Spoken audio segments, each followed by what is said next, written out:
Well, thank you for joining us. I'm Matt Burns, and joining here on my stage at CES 2017 is Dan Gilbert. How you doing, Matt? Good, how are you? Great to be here. We need to stop meeting like this. We've done a lot of these interviews. This has got to be at least the third or fourth, right? Yeah, and we've been in your office a few times, and I used to work for you, and then I quit. I forgot about that. Yeah, well, we're here in Vegas, long ways away from Detroit. That's for sure. It's this place is booming. Look at this. There's a few people out there. We'll get some more as we go along. Yeah. That's Tito. Have you met Tito? No, I met Tito, but it's got the best hair in the place, I think, for sure. You know. Well, great. So CES, you are the founder of Quicken Loans, owner of the Cleveland Cavaliers, do a lot of investing.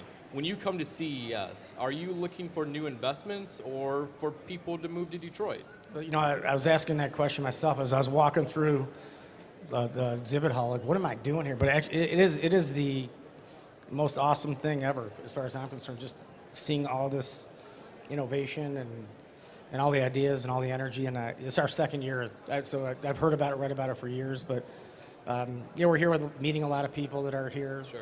From a lot of the investments and things that we're in, but always just keeping our eye open, seeing if there's anything that, looked at the 3D stuff, looked at some of the virtual reality stuff, looking at the car stuff. Do you go shopping here?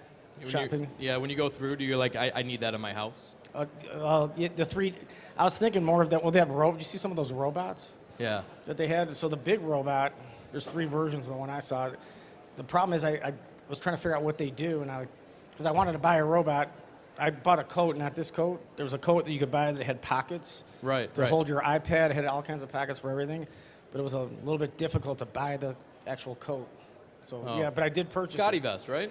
Yeah, Was is it that what Scotty it's called? Vest? Yeah. They send our team boxes and boxes of material every year. Oh, they do. They charge me double for it. Yeah, so they probably it's okay. do because of that. Yeah. Well, let's get started here.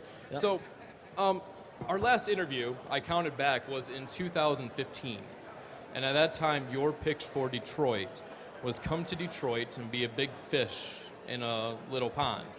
Has that changed? Have you evolved that at all? Yeah, it's a great question. I think that Detroit has evolved so much in the last, just 3-4 years, but even in the last year and a half. We're officially out of office space and out of residential units in downtown Detroit. So the only way we grow right now, and that when I say we, not just our family of companies, but whether you're General Motors or any of the other companies downtown, we're gonna have to go vertical. And so right now our big push is to literally put shovels in the dirt and build structures. When was the last time there was a vertical office building built in Detroit? So, well, the building that used to be the CompuWare building that we purchased now, that's One Campus Martius, where I think I might have met you the first time, was in 2003. But there's literally been 3. I figured this out the other day. There's 3 new office buildings built in downtown Detroit since the mid '80s. 3. And the last one, so that's where we was 14 years ago. Right. And the one before that was like 93, and the one before that was 87, and the one before that is before us, or me, you, definitely you, maybe me. So you're asking for state aid to build these buildings, and that's been met with some roadblocks. Yeah, it really isn't state aid the way we're looking at it. We're saying right now to build a building in New York City, Chicago, Detroit, pretty much the same cost.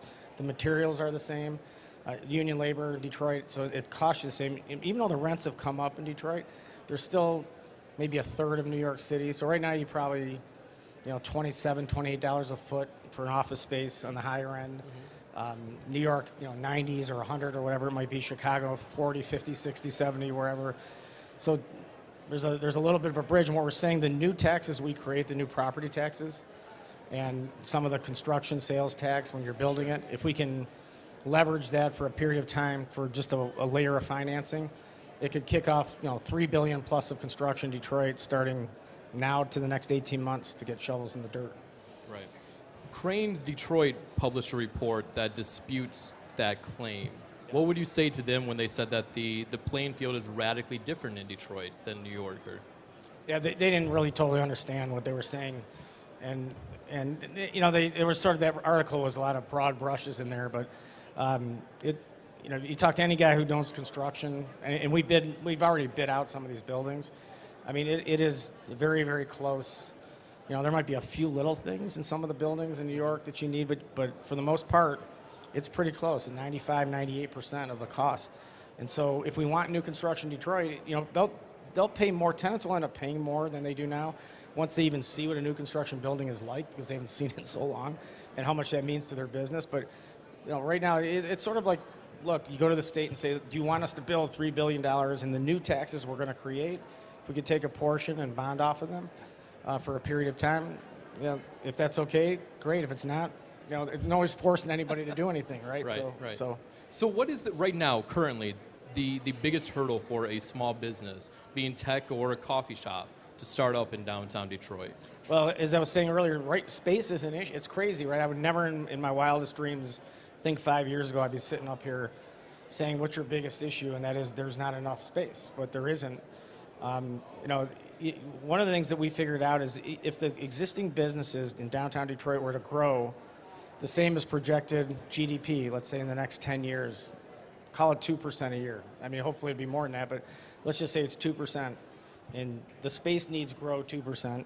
Of all the companies that are in the core, the central core, we'd be 10 million square feet short of office space in like 9 years. And so that doesn't include bringing in new businesses.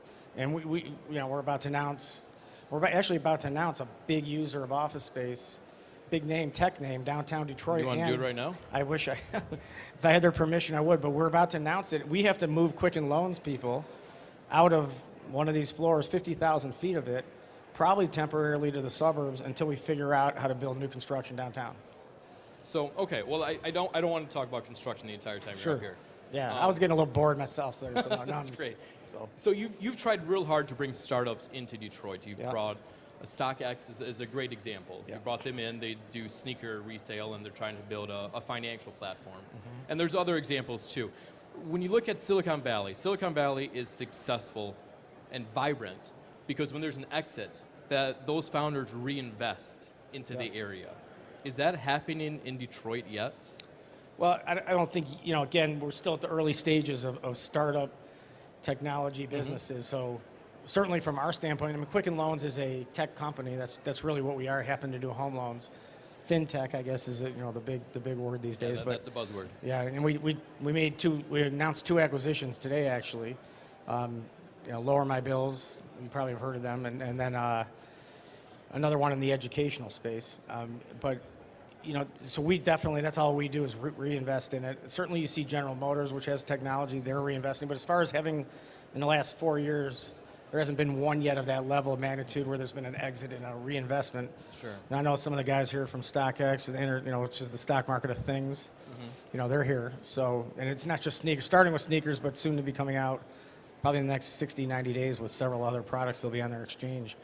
And they had a big day, a record day of 1,100 pair of shoes traded on the exchange just the other day, which was pretty impressive. So they're coming along. There's a good chance that our editor-in-chief bought a few of those. Is he a sneakerhead? Yeah, the same guy with the hair? Is that the same guy with the hair? No, it's not him. Okay. He doesn't have any money. Look at him. Are you trying to reinvent Detroit's image from manufacturing into fintech? Well, yeah, we would hope that Detroit would be one of the fintech capitals of the country, and we think we're on our way with that. I mean, we Rocket Mortgage, Rocket Loans, and there's StockX, and there's several others, but we don't think that's going to necessarily be in one city only type of thing, but hopefully be one of the leading centers. And I think really technology, as you see here with CES, I mean cars are technology on wheels, really. I mean, that's all it is, and it's becoming more so. And now that you have this explosion in the automated cars, and the self-driving cars, question for Detroit, and people are asking it, and I think the car companies and others are making impact on it, is, are you going to let Silicon Valley have all the fun, or is Detroit going to be a center? And I think they've all answered and said, no, Detroit's going to be a big part of that. So I think it's more of a merger almost versus is it an or between manufacturing and technology. Starting this weekend, actually on Sunday, is the Detroit Auto Show. Yep. That's right down the road from you guys. Yep. Do you see the impact of self-driving cars changing Detroit? Yeah, I was asking some people this yesterday. I asked them, some younger people, I said, actually I had people in from Harvard and Brown. Brown's a school, it's not okay, it's Brown and Harvard. And they were doing, we call it a winternship, which is this 2-week thing, and they come in and they work in Detroit. And I said, how many of you guys, they're 21 years old, 20 years old on average. I said, 10 years from now, 15 years from now, how many of you guys think that over half the cars on the road will be automated self-driving cars? And I was surprised because I thought they'd all say for sure. About half of them said that, and then there were a couple skeptics even. Sure.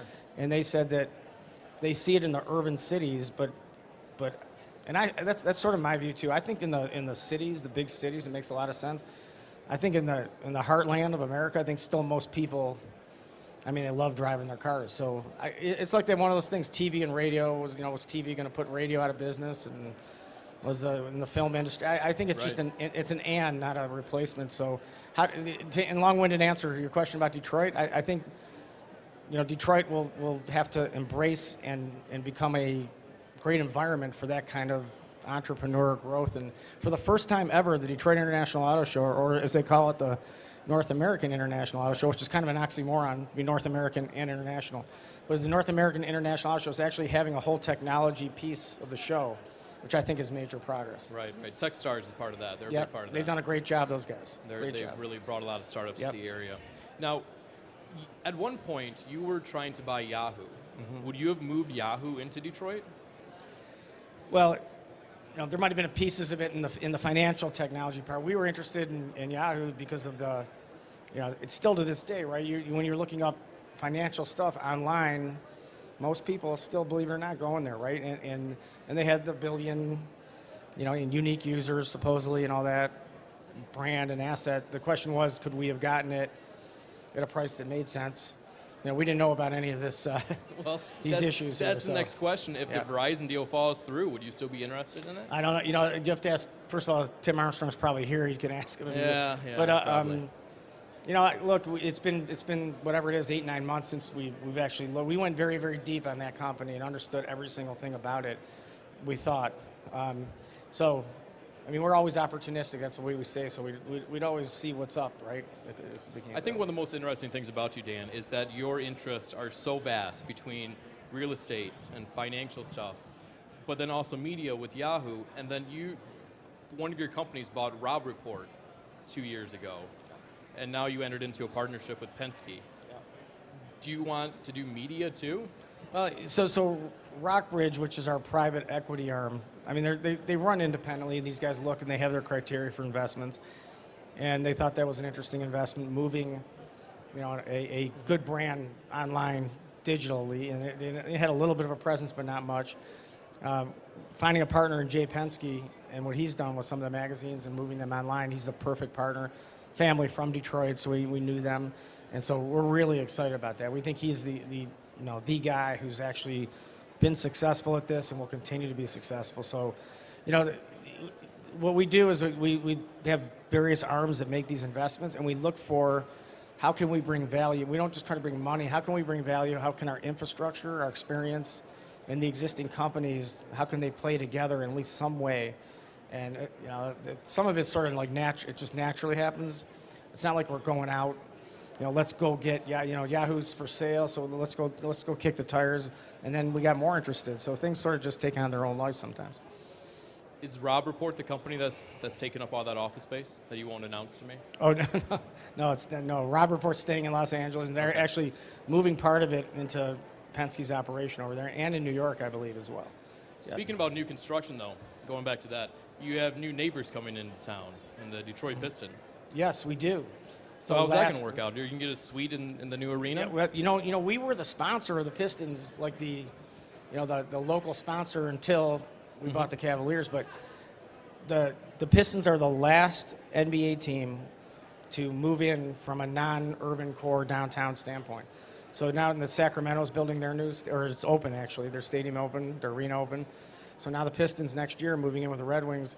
All 30 NBA teams are now in urban cores, where I think they belong.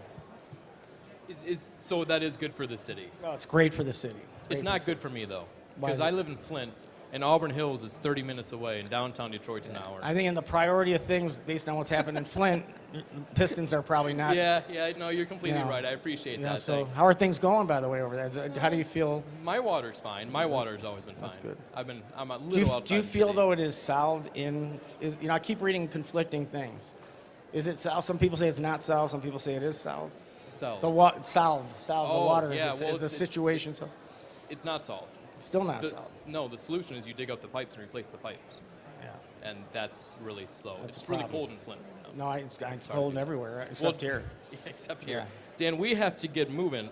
You're staying around, though. You're going to be a judge Yeah. for the next session of Hardware Yeah, Battlefield. they said it would be a 2-for-1 special, so yeah, I'm gonna stick Yep. around. I appreciate it. Actually, you can get down. So I should leave now? Yeah. Okay, We're thank done. you. I'll be Thank back. you, everybody. Okay, great, thank you.